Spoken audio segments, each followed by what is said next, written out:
గంగకున్న శక్తి ఏమంటే పాపహరణం. గంగలో స్నానం చేసినంత మాత్రం చేత పాపములు పోతాయి. శంకర భగవత్పాదులు ఏదైనా ఒక మాట చెప్తే అనవసరంగా చెప్పరు.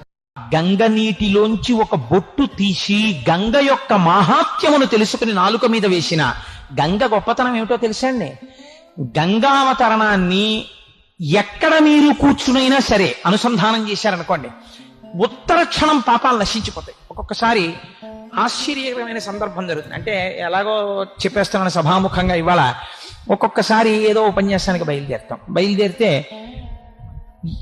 పొరపాటు జరిగింది. మనం ఇప్పుడు మళ్ళీ ఇంటికి వెళ్ళి స్నానం చేస్తే తప్ప యథార్థానికి వేదిక మీదకి వెళ్ళకూడదు. ఎందుకంటే మనకి తెలుసు ఇక్కడ ఒక పొరపాటు జరిగిందని తెలుసు, మనం అక్కడికి వెళ్ళి గబుక్కుని ముట్టుకున్నామని తెలుసు, మరి ఎలా ఇప్పుడు వేదిక మీదకి వెళ్ళి మాట్లాడడం అన్న అనుమానం వస్తుంది.